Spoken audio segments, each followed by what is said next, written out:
मिंबर नूर पर रौनक अफरोज़ बावक़ार उलमाए ज़वील एहतराम ज़वील एहतशाम मुअज़्ज़ज़ सामीईन व सामिआत अस्सलामु अलैकुम व रहमतुल्लाहि व बरकातुहू। अल्हम्दुलिल्लाहि रब्बिल आलमीन वल आक़िबतु लिल मुत्तक़ीन वस्सलातु वस्सलामु अला अशरफिल अंबियाइ वल मुरसलीन अम्मा बअद फ़अऊज़ु बिल्लाहि मिनश शैतानिर रजीम बिस्मिल्लाहिर रहमानिर रहीम।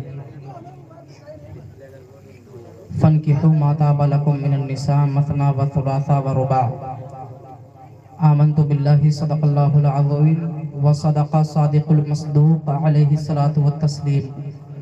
आइए बिला किसी ताख़ीर के रहमत आलम नूर मुजस्सम फ़ख्र आदम व बनी आदम सय्यद आदम व औलाद आदम वजह वजूद आदम सबब तख़लीक़ आदम हुज़ूर अहमद मुजतबा हज़रत मोहम्मद मुस्तफ़ा सल्लल्लाहु ताला अलैहि वसल्लम के बारगाह अक़दस में अतहर में आला में अफजल में हुज़ूर की मुक़द्दस बारगाह में हदियाए दुरूद बावाज़ बुलंद पेश करें। पढ़ें अल्लाहुम्मा सल्लि अला सय्यदना शफ़ीअना हबीबना मौलाना मुहम्मदिन व बारिक वसल्लिम सल्लु अलैहि सलातम व सलामन अलैका या रसूलल्लाह सल्लल्लाहु ताला अलैहि वसल्लम। अब देखिए हालात आप लोगों के पेश नज़र हैं और सबका तारुफ आपके सामने हो चुका है। गोया कि अब मैं अपनी बात शुरू कर देता हूँ ताकि कुछ बातें आपके गोश गुजार कर सकूँ।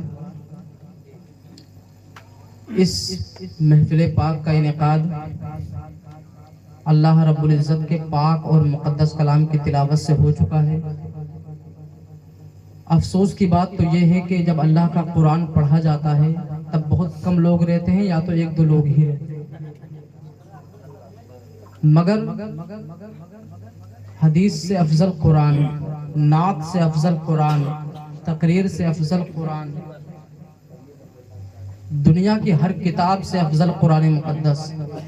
और कुरान मुक़द्दस को हम और आप पढ़ के समझते हैं कि हमने कुरान पे कोई एहसान कर दिया। उस तो वजह क्या है कि हम कुरान पाक को ताकों में रख के उस पर धूल चढ़ने पर उसको मजबूर कर देते हैं। हालांकि ये कुरान ऐसी किताब के कारी फजील अगर 5 लहजे में पढ़ लेते हैं तो ये कोई बड़ी बात नहीं। कारी अहमद जिया साहब जब किरत करते हैं तो कलेजे को ठंडक पहुंच जाती है, मगर ये कोई बड़ी बात नहीं। मैं पढ़ दूं कोई बड़ी बात नहीं, आप पढ़ दें कोई बड़ी बात नहीं, क्योंकि ये किताब ऐसी किताब है कि जिसको हमा शुमा ने पढ़ा तो क्या पढ़ा, मैंने पढ़ा तो क्या पढ़ा, आपने पढ़ा तो क्या पढ़ा।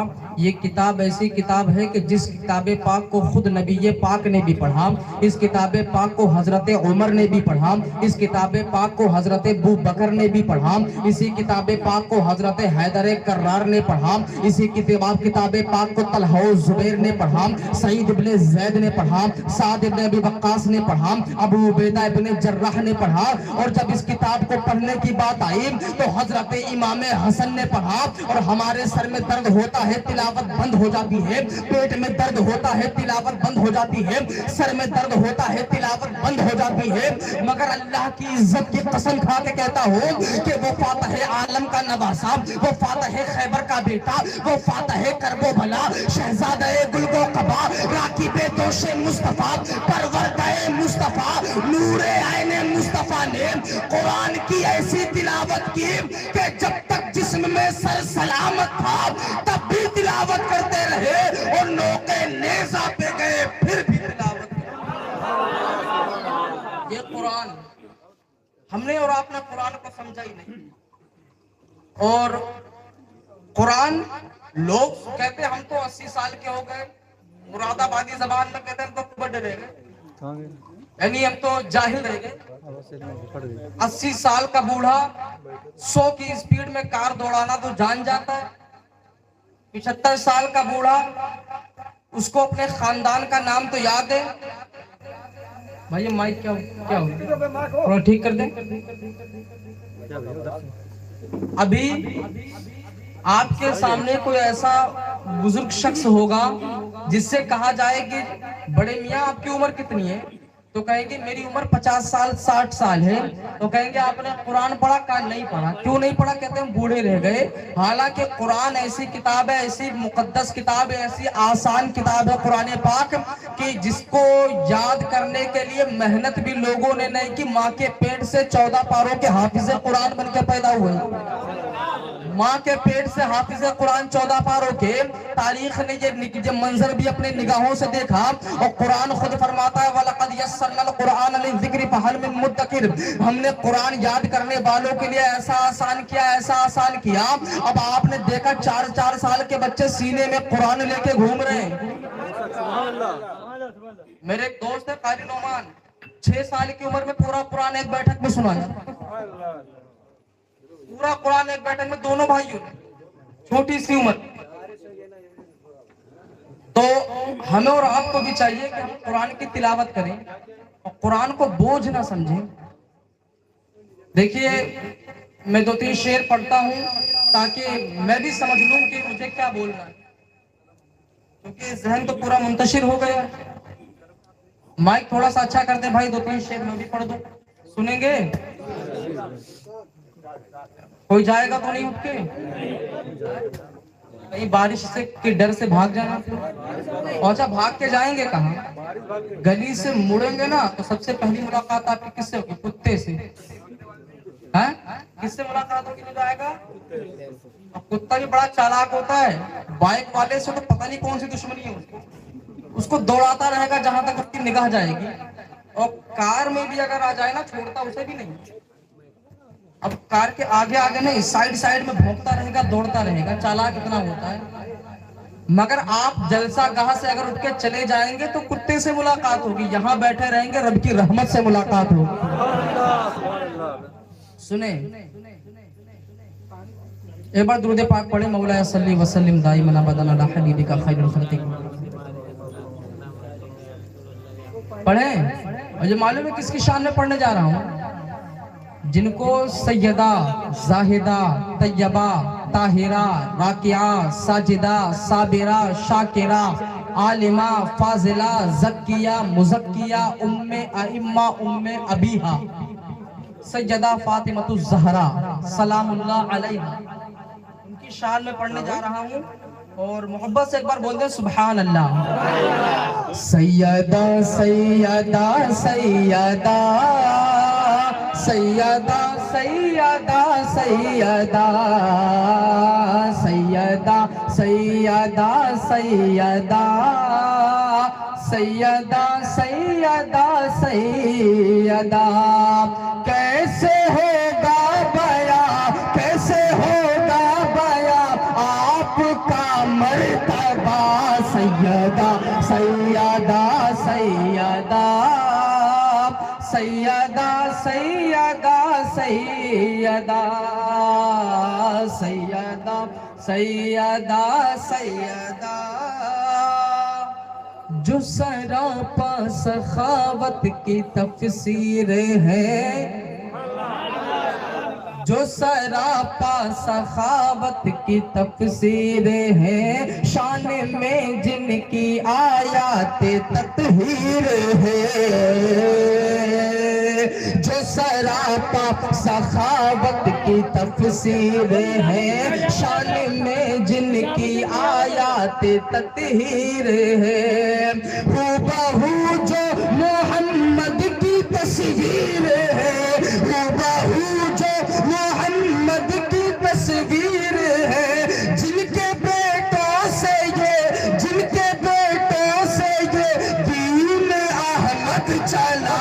सैयदा सैयदा सैयदा सैयदा सैयदा सैयदा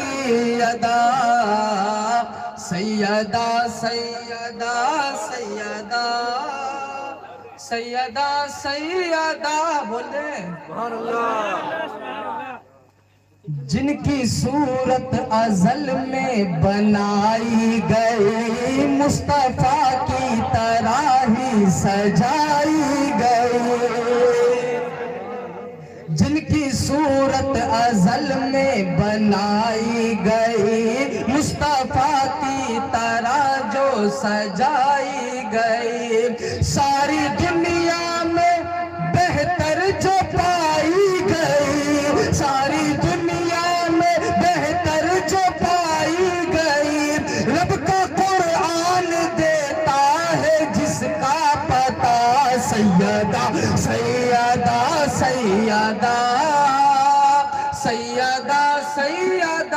सैयदा। आखिरी शेर समाप्त फरमाए और जो शेर मुझे खुद भी बहुत अजीज है। सैयदा सैयदा जो लोग चाय पी रहे हैं वो ना बोले भाई, वरना कपड़ा भी खराब होगा, मुंह भी जलेगा, और जबान का क्या हाल होगा वो ये आप ही जाने। सैयदा सैयदा सैयदा सैयदा सैयदा सैयदा, करबला जिसके कुंबे का दस्तूर है, करबला जिसके कुंबे। मेरे नौजवान भाइयों, ए बाबा, अरे दुआ कर दूंगा एक हफ्ते में आपकी भी शादी हो जाएगी है? और अगर मेरी दुआ कबूल हो गई है ना तो बस नौजवान मार डालेंगे फोन करके, हजरत हजरत आप ही की दुआ तो लगती है, अरे दुआ करें ना हजरत है। अल्लाह ताला सबको नेक बीवियां अता फरमाए जिनकी शादियां ना हुई, और हाँ जिनकी हो गई अल्लाह उनको नेक बनने की तौफीक अता फरमाए। करबला जिसके कुंबे का दस्तूर है, जिसका हर बच्चा नूरुन आला नूर है। करबला जिसके कुंबे का दस्तूर है, जिसका हर बच्चा नूरुन आला नूर है। नूर जिसके घराने से मशहूर है, नूर जिसके घराने से मशहूर है। नूर ही नूर जिसको रज़ा ने कहा सैयदा सैयदा सैयदा सैयदा सैयदा सैयदा सैयदा सैयदा सैयदा। देखिए नात पढ़ने से दो फायदे हो गए मेरे। एक तो ये कि आप लोग का मैं मिजाज भी समझ गया, बातें भी मेरे जहन में कुछ आ गई, बारिश भी रुक गई है। अगर आप बोलेंगे ना हजरत बस हटिए तो मैं सटा ही रहूंगा थोड़ी देर, ठीक है? नौजवान माफी चाहूंगा भाई अगर बात बुरी लग गई, नहीं बुरी लगी कर दें दुआ। चले हजरात, अब जरा मुकम्मल कुव्वत समाअत को मेरी गुफ्तगू पे मरकूज कर दें। और जैसा कि हमें और आपको मालूम है कि ये शादी की तकरीब में इस प्रोग्राम का इनेकाद किया गया है, और किसकी लड़की की शादी है माशाअल्लाह। अब इतने लोग बैठे हैं जो उलमाए कराम दुआ करेंगे, और अगर किसी बहन का घर अच्छे से बस जाए तो उससे बड़ी क्या बात होगी, क्योंकि हर दूसरा शख्स यहाँ पे साहिब औलाद है, हर दूसरा शख्स साहिब औलाद है। और शादियां हमारे घर में भी हुई, हमारी भी हुई, शादियां अक्सर आप लोगों में भी हो रखी है, कुछ लोगों की लगी भी होगी। मगर जैसा कि अभी हजरत का खिताब हुआ, भिखारी कई तरीके के होते हैं? तो भिखारी तो बनिए, मगर उस दर के भिखारी बनेंगे ना बदनाम हो जाएंगे, और आमिना के लाल के भिखारी बनेंगे, दुनिया भी कामयाब हो जाएगी, आखिरत भी कामयाब हो जाएगी। नहीं जानता इंसान कि एक बेटी की शादी के लिए बाप अपनी पूरी जवानी गुजार देता है, और हमारी जो फरमाइश होती है ना कि गोश्त बकरे का होना चाहिए, या बीफ का हो, या मटन हो, या चिकन हो, फ्राई भी होनी चाहिए उसके साथ, और उसके साथ हमें कोल्ड ड्रिंक भी चाहिए। मेरे भाई बारात का तो कोई तसव्वुर इस्लाम में है ही नहीं, कोई तसव्वुर नहीं है। हम लोग जो कहते हैं ना हम 150 आदमी बारात आएंगे, 150 आदमी हम आएंगे बारात में, तो क्या ये कोई फर्ज वाजिब है कि 150 आदमी जाएंगे? और बताएंगे 150 पहुंचेंगे 200, कहेंगे बच्चों को क्या गिनना। हमारे यहाँ उमूमन मिठाई का डिब्बा चलता है, अब ये बफर सिस्टम कुकुर सिस्टम हो गया है, ये एक अलग बात है, मगर उमूमन जो चलता है मिठाई का डब्बा। तो आदमी क्या करता है, कहते हैं 150 लोग आए हैं तो ज्यादा से ज्यादा 160-170 डिब्बों को पैक करता है, मगर जिसके यहाँ पे 200-250 आदमी चले जाएं और डिब्बा किसी को मिठाई का ना मिले नाश्ते के लिए, फिर उसका हाल देखिए। हमारी बेइज्जती करवा दी, हमारी इज्जत चली गई, बदतमीज तो वो है जो 150 बोल के 250 लेकर गया। वो अपनी बेइज्जती का जिम्मेदार खुद होता है, उसने खुद अपनी बेइज्जती करवाई है। इसमें उस लड़की का बाप या लड़के का बाप जिम्मेदार नहीं है। अगर आप बारात लेके जा रहे हैं तो कभी ये मत सोचना कि हम उसको नीचा दिखाएंगे।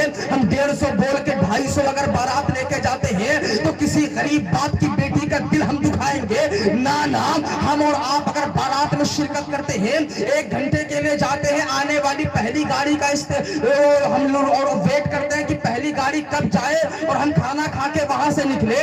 आखिर में बचते 10-20 लोग हैं खास जो रुकते हैं मंगनी तक और निकाह तक, और निकाह से पहले सारे लोग चले जाते हैं। मगर निकाह से जाने के बाद हम और आप अपने घर में आके आराम करते हैं। कोई बिस्तर पे जाके लेट जाता है, कोई चाय की टापरी पे जाके चाय पीता है, सिगरेट पीता है और बातें बनाता है, हमको यहाँ वो अच्छा लगा, वहां वो अच्छा लगा। मेरे दोस्तों, हम और आप तो ऐसा करते हैं, लेकिन जिस गरीब बाप की बेटी के यहाँ पे बारात आई होती है वो उससे 1 दिन पहले भी सो नहीं पाता। बारात जाने के दूसरे दिन भी उसको नींद नहीं आती है, कभी कौन सा सामान कहां चला गया है। बार बार वो इस फिक्र में रहता है कि कहीं किसी बाराती को तकलीफ तो नहीं हो गई है, क्या कहीं कोई बाराती मुझसे नाराज होकर तो नहीं गया है।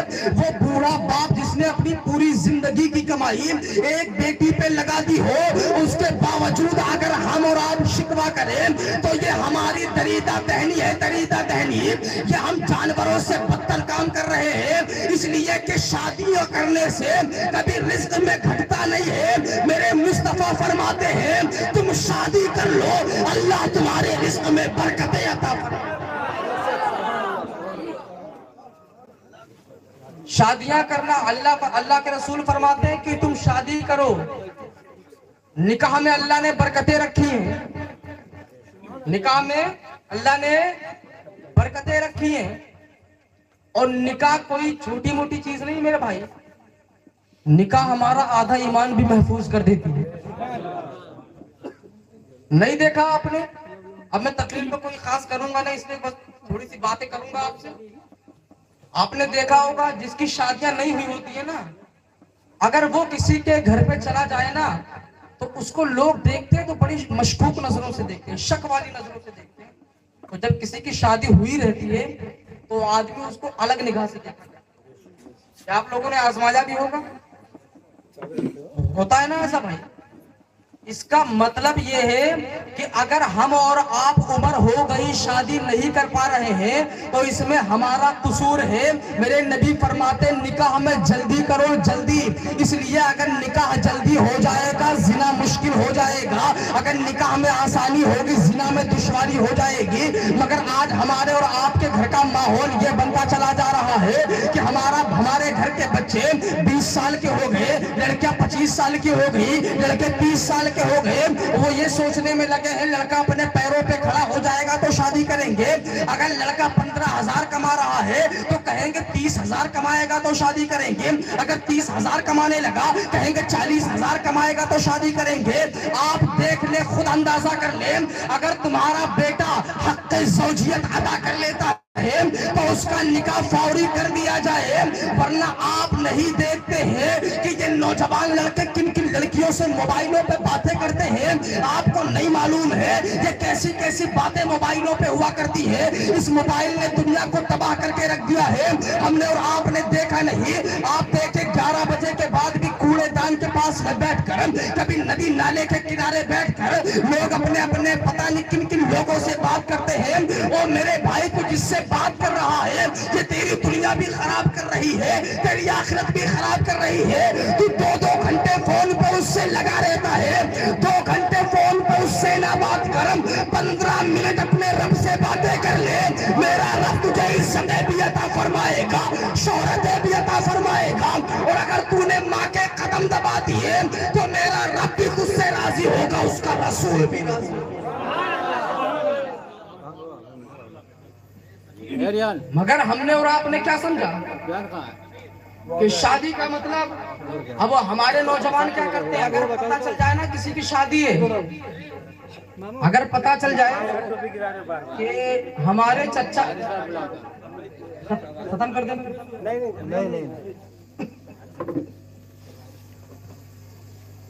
होता उम्मन ये है, अगर हमारे बड़े भाई की शादी है तो जो लड़का जिस जिस दूल्हे का भाई Delhi, Bombay, Kuwait, Qatar, Saudi, Dubai कहीं रहता होगा ना, अब उससे अगर फोन किया जाए कि भाई कुछ आप सऊदी में रहते हैं, शादी में कुछ इंतजाम कर दीजिएगा, कहेगा हाँ हाँ डीजे मेरी तरफ से रहेगा,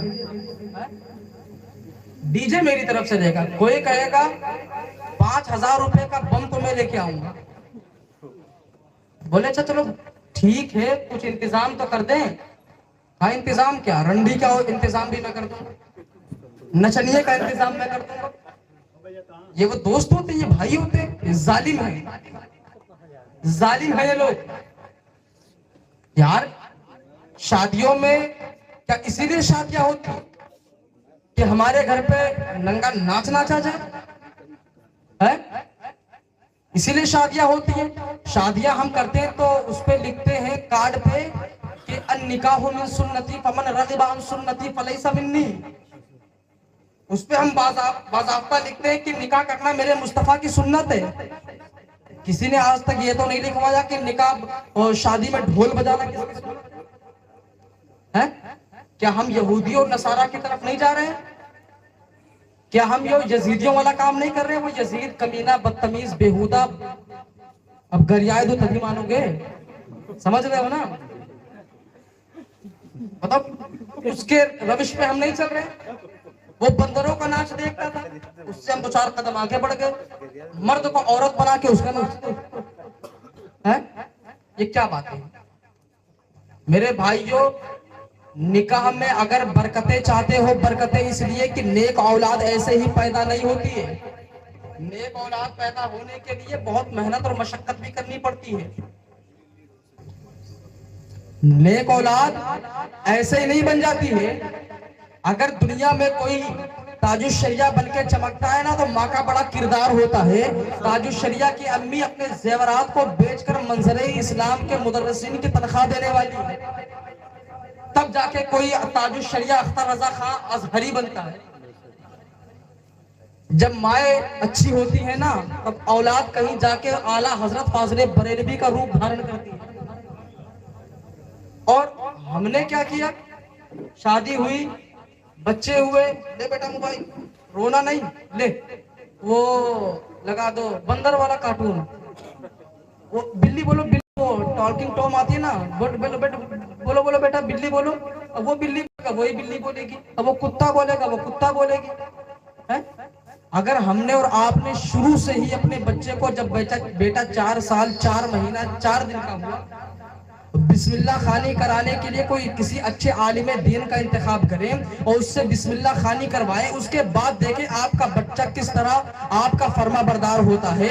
आज लोग आएंगे, मौलाना साहब हमारा बच्चा जो है ना किसी लड़की के चक्कर में पड़ के बिगड़ गया है, और कोई ताबीज दे दी, कोई ताबीज दे दे हजरत। अच्छा ये बताएं उसको बिगाड़ा किसने? बिगाड़ा किसने? लोग कहते हैं दोस्तों ने बिगाड़ दिया, गलत कहते हैं। दोस्त बाद में बिगाड़ता, माँ बाप छूट पहले देते हैं। दोस्तों के साथ जाने ही ना दे उसको। और दोस्त वो नहीं होता जो हमें शराब पीना सिखा दे। दोस्त वो नहीं होता है जो हमें ताश और पत्ते खेलना सिखा दे, हमें लूडो खेलना सिखा दे। अरे दोस्त तो वो होता है जो अपने दोस्त को किसी गलत रास्ते पे जाए तो उसे कुरान की आयत पढ़ के बता दे, मेरे दोस्त ये रास्ता गलत है। अरे दोस्त वो होता है जो अपने दोस्त की जिंदगी में उसकी दुनिया भी सोचे, उसकी आखिरत भी सोचे। अगर दोस्त देखना है तो दोस्त हजरत अली के फारूक आजम है, दोस्ती ऐसी होनी चाहिए। दोस्ती हो तो सिद्दीक अकबर और हजरत अली जैसी होनी चाहिए। दोस्ती हो तो तलहा और जुबैर जैसी होनी चाहिए कि अगर एक कदम भी शरीयत से हटा तो फौरन निशानदेही कर दे, मेरे दोस्त हमें यहाँ भी साथ रहना है, जन्नत में भी साथ में। ये दोस्ती होती है, वरना अय्याशी की तो कमी नहीं रह गई दुनिया में। कोई कमी नहीं है दुनिया में अय्याशी की। और आप लोग ये मत सोचिएगा कि मैं आप लोग कम है तो मैं टाइम पास करके चला जाऊंगा ना। जैसा मैं 10,000 के मजमे में बोलता हूँ वैसे आपके बीच में बोलूंगा, इसलिए कि तादाद से होता क्या, हिम्मतें लड़ती हैं तादाद से क्या होता है। और अगर तादाद की फिक्र मुसलमान कर लेता ना तो शायद के इस्लाम यहां तक आता भी नहीं, अगर तादाद की फिक्र कर लेता। करबला का मैदान आपकी निगाहों के सामने है, 22,000 के मुकाबले में 72, और इस्लाम की जो सबसे पहली जंग हुई ना उस जंग का नाम जंगे बदर है।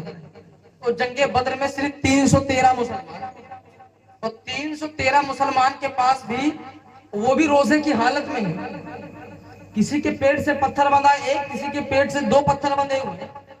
और नबी ने फरमाया ए मेरे सहाबा, उधर अबू जहल जंग की तैयारी कर रहा है और वो हमला आवर होने वाला है, ऐसा लगता है कि रब की बारगाह में जान निछावर करने की बारी आ गई है। अब ऐसा लगता है अपने सरों का नजराना रब की बारगाह में पेश करने का वक्त आ गया है। और सहाबा के पास क्या था, तलवार थी, किसी किसी के पास थी, और किसी के पास तलवार टूटी हुई थी।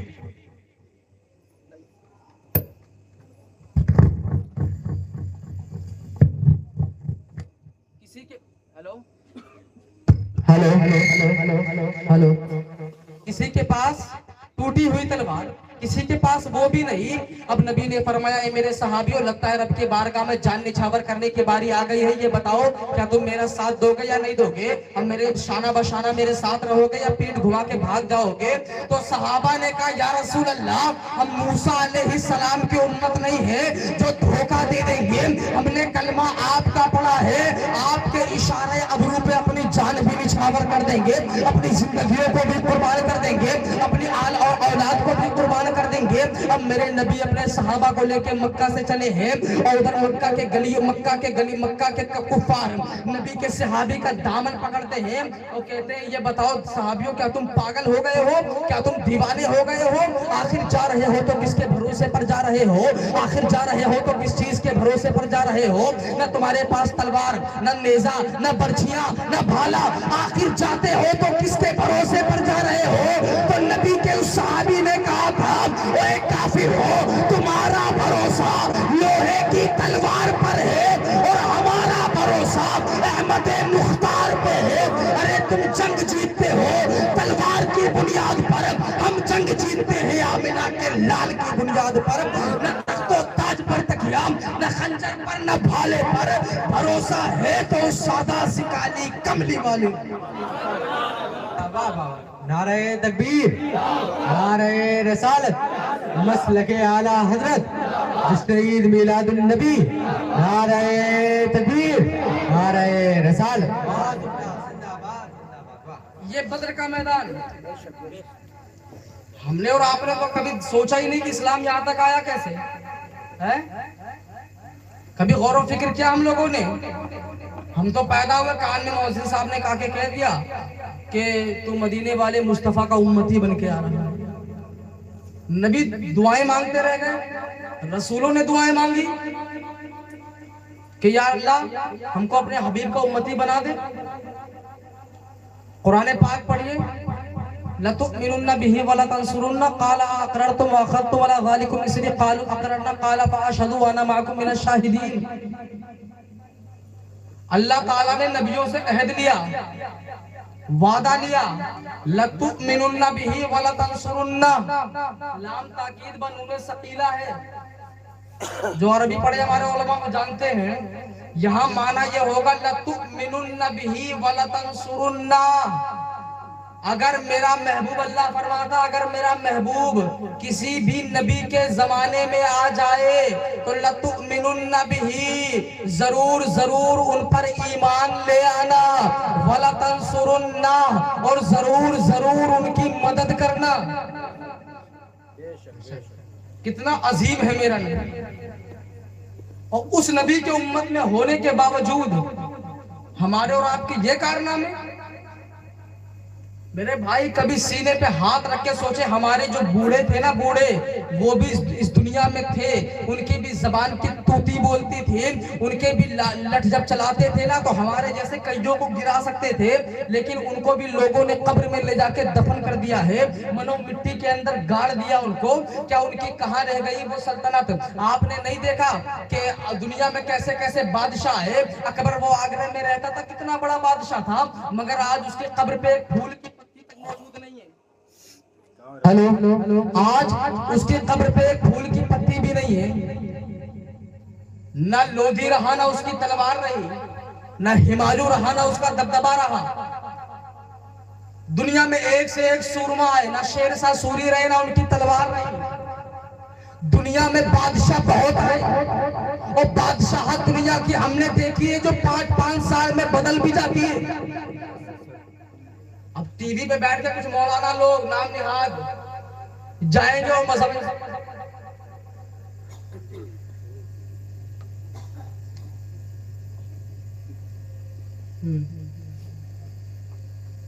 सुनिए, दुनिया में बादशाहत को हमने देखा, बदलते हुए देखा, और किराए के टट्टू मौलवी बैठ के बकवासें करते टीवी पे, कुछ मालूम नहीं है। 5,000 रुपए मिलेंगे, गाड़ी लेके आएगी, गाड़ी छोड़ के जाएगी, और कहेंगे हमने बड़ा काम कर दिया, हम टीवी पे आ गए। और जो मेरे नबी के खिलाफ बातें सुने टीवी पे बैठकर, उसकी जिंदगी से मर जाना बेहतर है, मर जाना बेहतर है ऐसे मौलाना का जो नबी के खिलाफ बातें सुनता हो। इसलिए कि हमारा गुजारा टीवी के 5,000 से नहीं, हमारा गुजारा हम जो होता है वो टुकड़े पे किसके होता है, जिसको मेरे इमाम ने फरमाया तेरे टुकड़ों पे पले खैर की ठोकर पे न डाल, झिड़कियां खाए कहां छोड़ के सदका तेरा। अब जरा गौर करिए मेरे भाई, दुनिया में लोग पैसों के लिए क्या क्या कर गए। एक से एक लोग आए, कोई MP बनने की चाहत में मर गया, कोई MLA बनने की चाहत में मर गया, कोई प्रधानमंत्री बनने की चाहत में मर गया, कोई CM, कोई DM, कोई PM की चाहत में मर गया। मगर जो इनकी चाहतों में मरा है, उनके कब्र तक का निशान बाकी नहीं है। मगर आइए मैं आपको बताता हूँ, आप ज्यादा दूर ना जाए, चले जाए 8-10 किलोमीटर आगे रुदौली, मखदूम रुदौली का मजार आप आज भी चमक रहा है। आप चले जाए अजमेर, सरकार गरीब नवाज का वो दूधिया गुंबद चमकता हुआ नजर आता है। और आगे चले आए दिल्ली, दिल्ली में सरकार महबूब इलाही का गुंबद चमक रहा है। आखिर ये वजह क्या है कि इनके कब्र को भुलाया नहीं गया? आखिर वजह क्या है कि इनके कब्र पे रौनकों की बौछार होती है, नूर की बौछार होती रहती है? आखिर क्या वजह है? अगर इसका आप जवाब आपको कहीं मिलेगा तो ना पाकिस्तान में मिलेगा, ना अमेरिका में मिलेगा, ना अफ्रीका में मिलेगा, ना सूडान में मिलेगा। अगर आपको मिलेगा तो हिंदुस्तान में मिलेगा, और हिंदुस्तान में भी आपके रुदौली में नहीं मिलेगा, आपके बदायूं में नहीं मिलेगा, आपके फैजाबाद में नहीं मिलेगा। अगर मिलेगा तो बरेली शरीफ में मिलेगा, बरेली में भी हर मोहल्ले में नहीं मिलेगा, मोहल्ला सौदागरान होगा।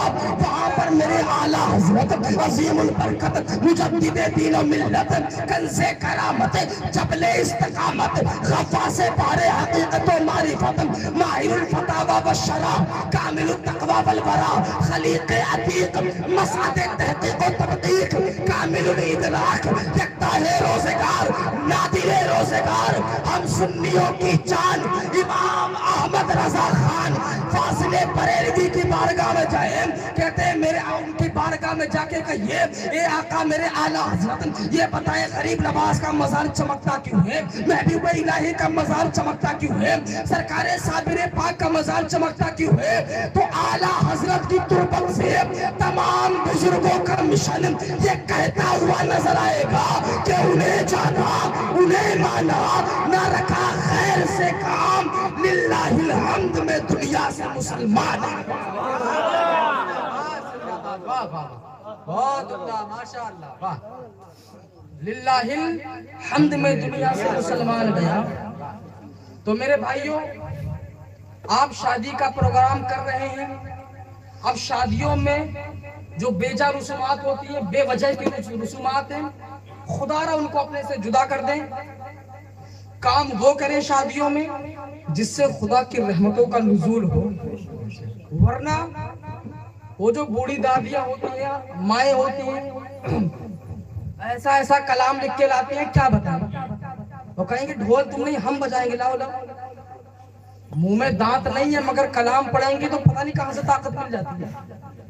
खुदा की कसम अगर वो होता ना मेरे को मिल जाए जिसने सब लिखा है मैं उस पर FIR कर दूं। ये क्या बदतमीजी है भाई, शादियों में मुसलमान की शादी और ये बेहुदा रस्मा।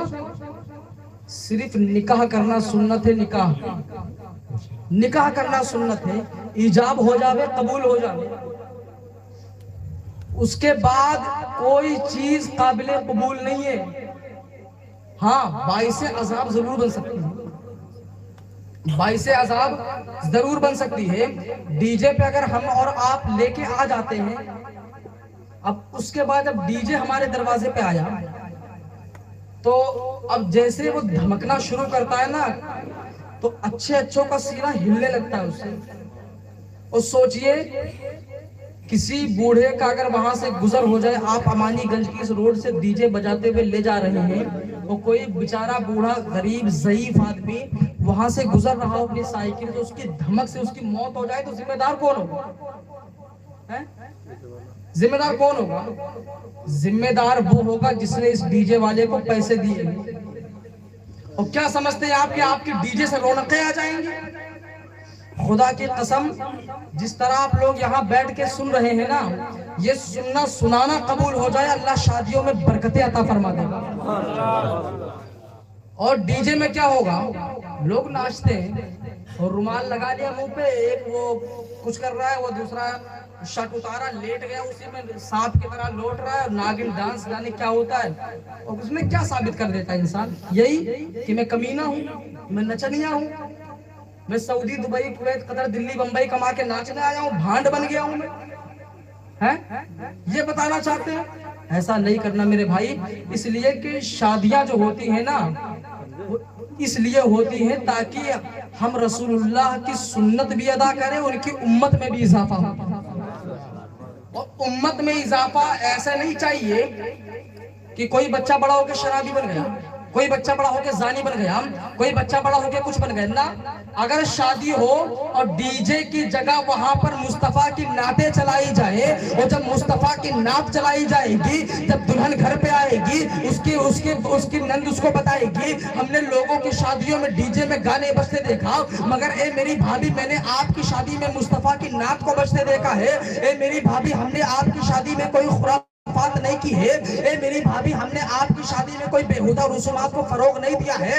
अब आपका फरीजा बनता है कि आप यहाँ पे आए, मेरे भाई को भी बदल दें, आप यहाँ आए हमको अच्छी नस्ल भी अता कर दें। आपका आना है, हम ये चाहते हैं कि जब आपके कदम हमारे घर पे पड़े तो इतनी आप तौबा करके आए कि कदम आपके पड़े रहमत खुदा की बरसना शुरू हो जाए। और जब आपके कदम पड़ेंगे रहमत खुदा की बरसेगी तो बेटा गौसे आजम का गुलाम बन के पैदा होगा।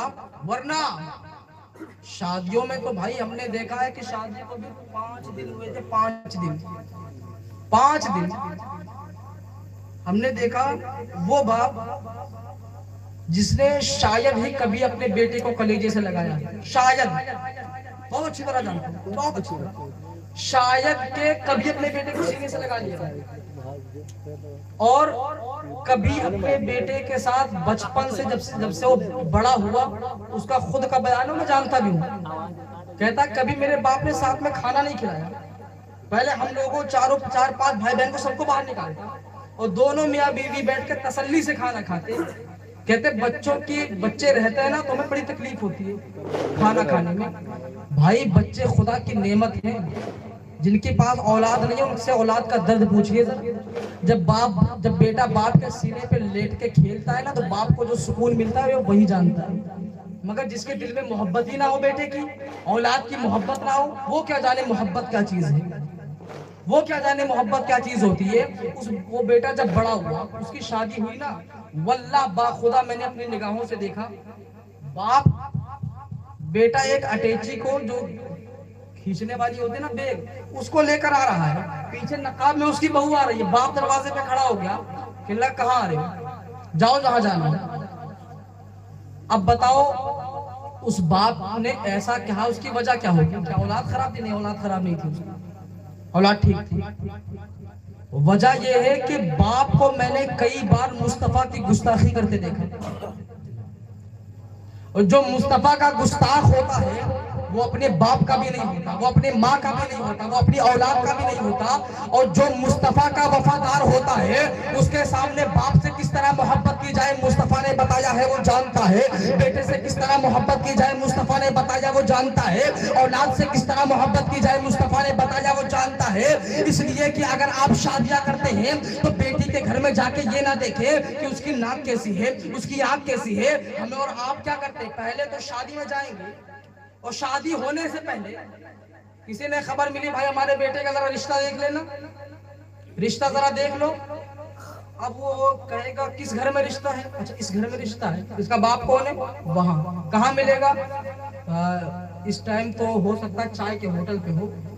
अब वहां गया, सलाम किया, अस्सलाम वालेकुम, वालेकुम अस्सलाम, हाँ भाई खैरियत से हैं, चाय दो भाई चाय दो।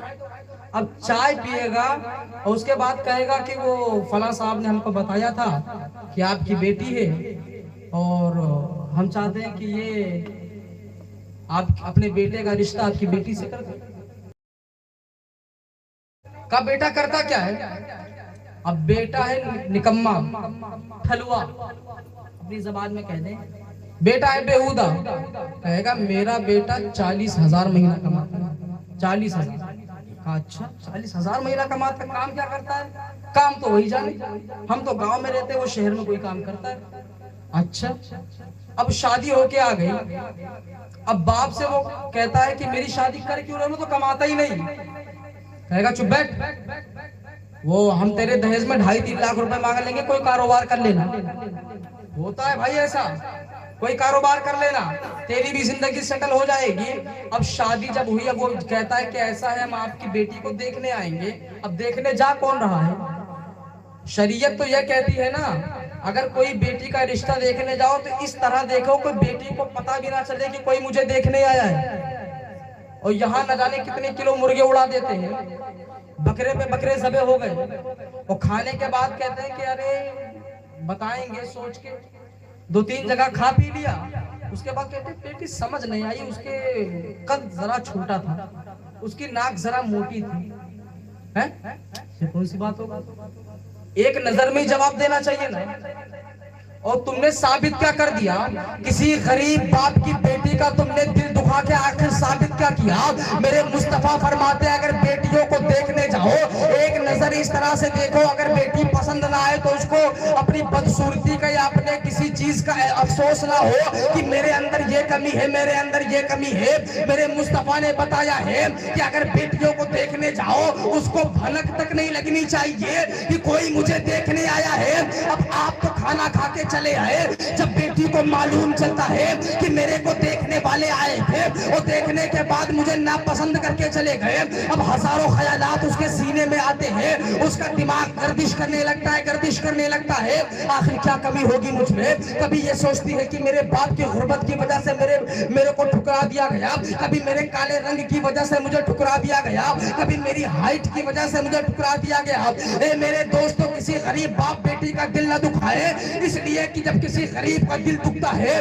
तो खुदा की गजब को आप दावत देते हैं, दावत। और जब किसी गरीब बाप की बेटी का आप हाथ पकड़ ले, वो कहते गरीब तू भी है, गरीब मैं भी हूँ, ऐसा करना हमें कुछ चाहिए तुझसे, तू अपनी बेटी हमारे हवाले कर दे, तेरी बेटी को हम मलिका बना के रखेंगे। अब बाप को वहीं से चैन की सुकून की नींद आने लगती है। और जब यहाँ गरीब करवटें बदलता है अपने बिस्तर पे, और जब चैन की सांस लेता है, यहाँ सांस वो लेता है और वहाँ रब की रहमतों का नुज़ूल होने लगता है, तेरे घर में रहमतों अनवार की बारिश होने लगती है। हम क्या समझते हैं कि किसी गरीब बाप की बेटी को दुखा के हम सुकून से रह जाएंगे, कभी नहीं। अगर किसी गरीब बाप की बेटी को हमने रुलाया, हमारी औलाद हमें रुलाएगी। ए मलमाशे तो कमा तदीनु तुदान, तुम जैसा करोगे तुम वैसा करोगे।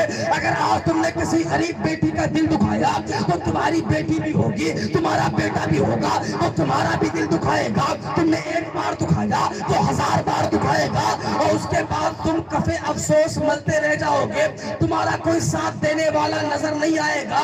मेरे दोस्तों, कहने का मतलब सिर्फ इतना है कि निकाह को आसान कर दो, आसान। और जब निकाह आसान हो जाएंगे सबके घर में बहुएं मुस्कुराती नजर आएंगी। सबके घर में बहुएं मुस्कुराएंगी। सुभान अल्लाह, सुभान अल्लाह। बस फालतू खर्चों से बचे। अभी मेरा नाम नहीं लेता, एक बंदे को मैं जानता हूँ ना, आखिरी बात कर दूंगा आपको सिर्फ समझाने के लिए, मैं नाम भी नहीं लेता। उसने शादी की लोन लेकर, पता नहीं किस ऐप से उसने लोन लिया, कमेटी डाल रखी थी कुछ, तकरीबन 7-8 लाख रुपए खर्चा कर दिया। अभी तक उसकी बीवी से उसकी लड़ाई होती है। बीवी कहती है चप्पल ला के दो, कहता कर्जे वाले ने घेर रखा है। बीवी कहती है कुछ घर में खाने के लिए लाओ, कह पहले कर्जा दें कि पहले खाना खाएं। तकरीबन 3 साल हो गए, जिंदगी जहन्नम बन गई है उनकी, जहन्नम। ऐसी शादी से मतलब क्या निकलता है? शादी इतनी हल्की करो, इतनी हल्की करो कि शादी के बाद आपके घर में जो बहू आए ना, उसको कभी गुर्बत का मुंह तक ना देखना पड़े, गुर्बत का मुंह ना देखना पड़े। 50 गाड़ी हमने कर ली, अब उसके बाद क्या सोचते हैं, 50 गाड़ियां जब यहाँ से निकलेगी ना चमकती हुई, तो लोग कहेंगे फलां की बारात जा रही है। और 50 गाड़ी में अगर 1000 भी रख लो तो 50,000 का खर्चा आ जाता है। और क्या जरूरी है 50 गाड़ियां ले जाना? उसी 50,000 खर्चे को मैं नहीं कहता किसी को भी दो, न मदरसे में दो, न मस्जिद में दो, न गरीब को दो, अपने पास रखो। अपनी जिंदगी तो बेहतर कर लो, अपनी ही जिंदगी बेहतर कर लो। हमारे अंदर आ गया है कि हमको दिखाना है, और जो दिखावे में गया वो बेकार ही हो जाता है। अल्लाह रब्बुल इज्जत की बारगाह में दुआ करता हूँ, अल्लाह हमें अक्ल सलीम अता फरमाए, और कहने सुनने में कोई गलती हो गई हो अल्लाह उसको माफ फरमाए। अस्तगफिरुल्लाह रब्बी मिन कुल्ली ज़ंबि व अतूबु इलैहि। अस्सलामु अलैकुम व रहमतुल्लाहि व बरकातुहू। हज़रात एक ज़रूरी ऐलान समाए।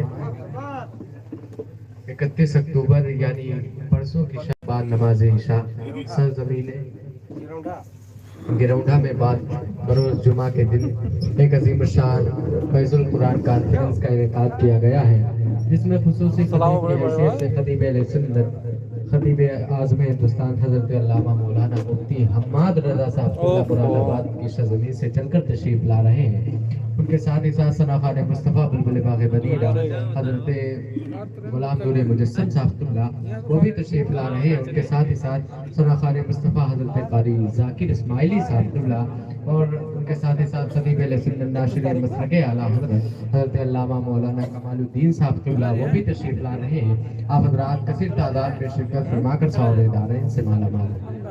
या नबी सलाम अलैका, या रसूल सलाम अलैका, या हबीब सलाम अलैका, सलावतुल्लाह अलैका।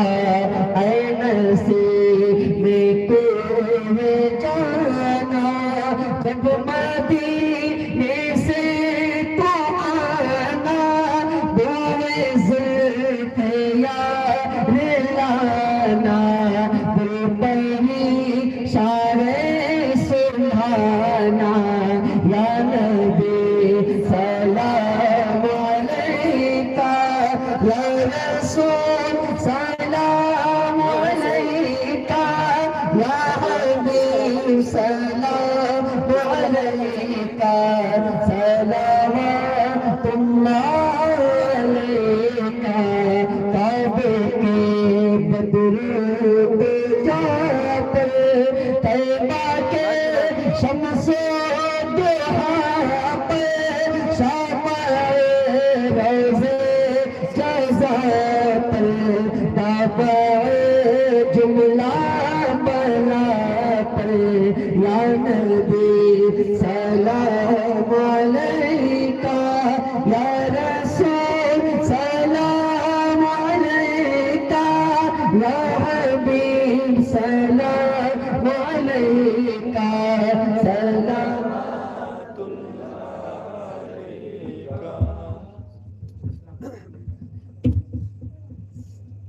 अस्सलातु वस्सलामु अलैका या रसूलल्लाह, अस्सलातु वस्सलामु अलैका या हबीबल्लाह, अस्सलातु वस्सलामु अलैका व अला आलिका व सहाबिका शफीअना यौमल क़ियामह। तशरीफ रखिए।